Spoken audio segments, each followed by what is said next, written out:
দেখুন বন্ধুরা, আজকে আমি সোয়াবিন বানাবো। এখানে সোয়াবিন ভাজা করে নিয়েছি, আলু ভাজা করে নিয়েছি, এই যে পেঁয়াজ কেটে নিয়েছি, পেঁয়াজ তেজপাতা, আর এই যে এখানে মশলা করে রেখেছি। এখানে আছে আদা, রসুন, জিরে, গরম মশলা, কাঁচা লঙ্কা, এটা বেটে রেখেছি। এটা দিয়ে সোয়াবিন তরকারি করব। আর এই যে কড়াই বসে দিয়েছি, কড়াই গরম হয়ে গেছে। এখানে দিয়ে দিব পেঁয়াজ। পেঁয়াজ কিছু লাল লাল করে ভেজে নেব।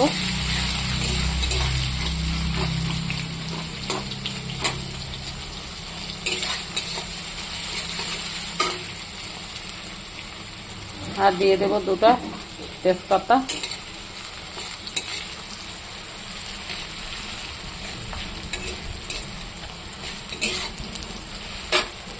দেখুন বন্ধুরা, আমার পেঁয়াজ লাল হয়ে গেছে।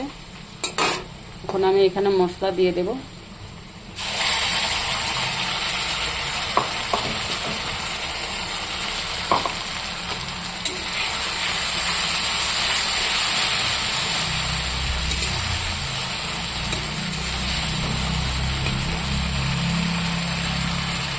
আর দেব হলুদ,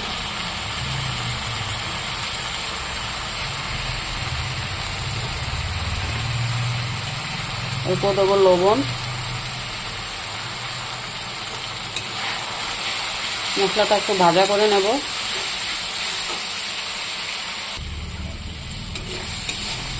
মশলাটা ভাজা হয়ে গেছে বন্ধুরা, এখানে দিয়ে দেব অল্প লঙ্কার গুঁড়ো। লঙ্কার গুঁড়াটা একটু কালারটা একটু ভালো আসবে।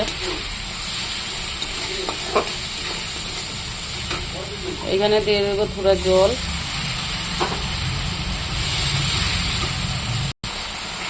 দেখুন বন্ধুরা, আমার মশলা তেল ছেড়ে দিয়েছে, ভাজা হয়ে গেছে।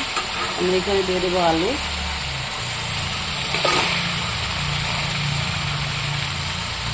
আলুর সাথে একটু মশলাটা কষিয়ে নেব।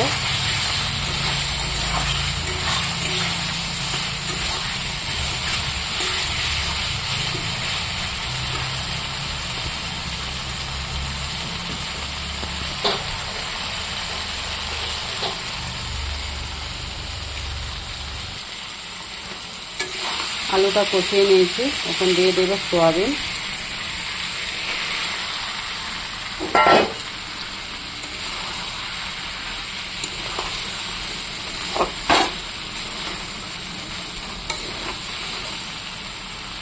দিয়ে দেবো অল্প জল।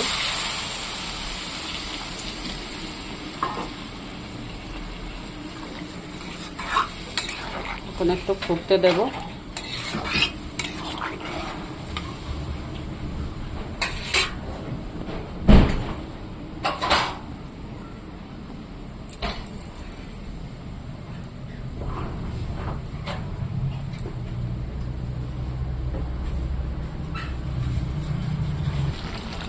দেখুন বন্ধুরা, আমার সোয়াবিন তরকারি হয়ে গেছে, আলু সিদ্ধ হয়ে গেছে।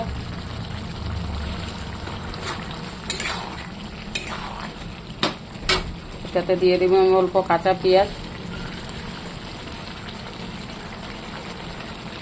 আপনাদের ভালো লাগলে দেবেন, না লাগলে না দিয়েও হবে।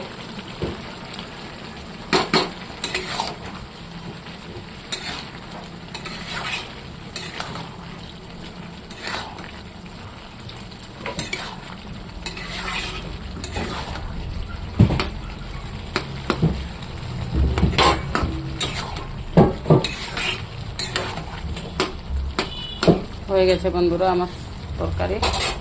দেখুন দেখতে কীরকম হয়েছে, বলবেন আপনারা কীরকম খান।